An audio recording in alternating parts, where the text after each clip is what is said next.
चलिए कूलम नियम को समझते हैं, उसके ट्रिक को जानते हैं कि मात्र आपको 4 लाइन याद रखने से पूरा कूलम नियम याद हो जाएगा।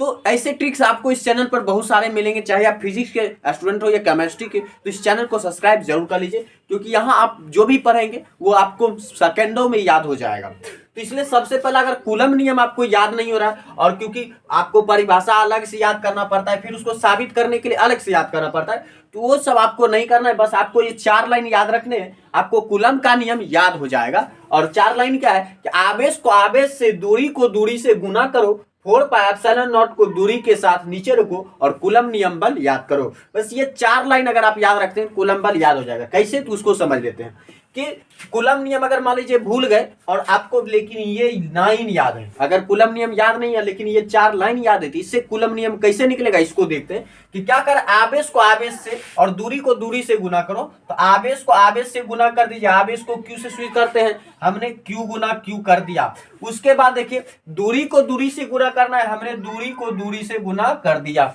अब क्या करें, 4πε0 को दूरी के साथ नीचे रखना है, तो हमने दूरी के साथ इसको नीचे रख दिया। अब देखिए नीचे रखा है तो ऊपर कुछ नहीं तो 1 है, और संबंध कुछ नहीं तो गुना का संबंध है। और कूलम नियम किसके लिए होता है, तो बल के लिए होता है, इसलिए हम कर देंगे इसको बल के बराबर। इस तरह से हमको कूलम नियम का सूत्र मिल जाएगा, F बराबर 1/4πε0 गुना क्यू बार आर गुना आर। तो ये कूलम का नियम होता है, अपने पर होगा आर गुना आर स्क्वायर, और क्यू गुना क्यू भी होता है, या अपने पर होगा Q1 गुना Q2। तब 2 आवेश है तो 1 हो जाएगा, पहला आवेश हो जाएगा 1 हो जाएगा, दूसरा आवेश। अगर आप क्यू गुना क्यू भी छोड़ देते हैं तो कोई दिक्कत नहीं, वो भी तब भी कूलम नियम ही रहेगा, क्योंकि हो सकता है आवेश समान हो, तो समान आवेश में क्यू गुना क्यू हो जाएगा। तो इस तरह से आप अगर क्यू गुना क्यू भर भी छोड़ देते हैं तो आपका नियम गलत होने वाला नहीं है। तो इस तरह आपको कूलम का जो सूत्र याद हो जाएगा कूलम नियम का। अब इससे आप परिभाषा बना लेंगे, ये तो कांस्टेंट है 1/4πε0,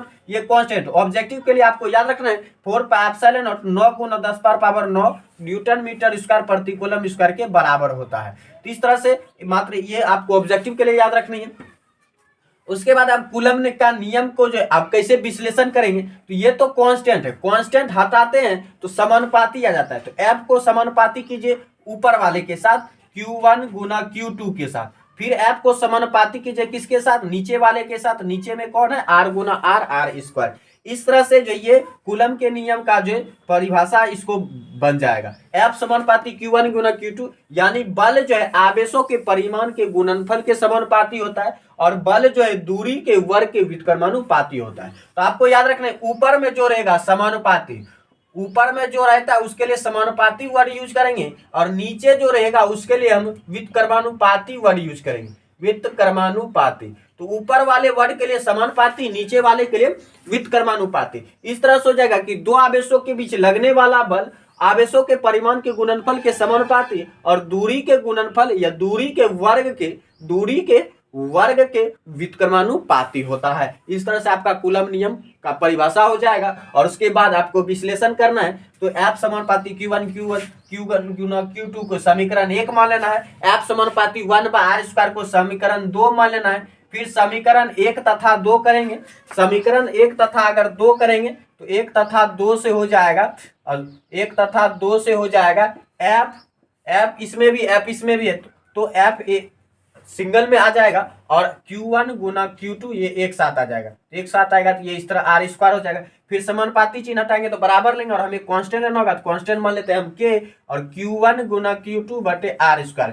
फिर प्रयोग से लिख देंगे, प्रयोग से K बराबर मिलता है 1/4πε0 into Q1 Q2 bye r²। इस तरह से आपका कूलम नियम साबित हो जाएगा। तो इस तरह से अगर ये याद रखते हैं, इससे आपको ये याद रह जाएगा, और ये याद हो गया तो आपको पूरा कूलम नियम भी याद हो जाएगा। बस संकेत याद होना चाहिए कि Q क्या है, तो Q आवेश है। तो जैसे हम ये याद करेंगे कि आवेश को आवेश से, दूरी को दूरी से गुना करो, तो आपको ये पता होना चाहिए कि आवेश को किससे स्विच करते हैं, दूरी को किससे स्विच करते हैं, तो ये आपको पता होनी चाहिए। अगर इतना भी आपको पता नहीं है तो फिर तो साइंस पढ़ने का कोई फायदा ही नहीं है आपको। तो इसलिए कम से कम संकेत तो आपको याद रहने ही चाहिए। इस तरह से आपको कूलम का नियम याद हो जाएगा बड़ी आसानी से, और कोई दिक्कत नहीं होगी। फिर भी कोई डाउट रह गया हो तो कमेंट सेक्शन में जरूर बताइएगा।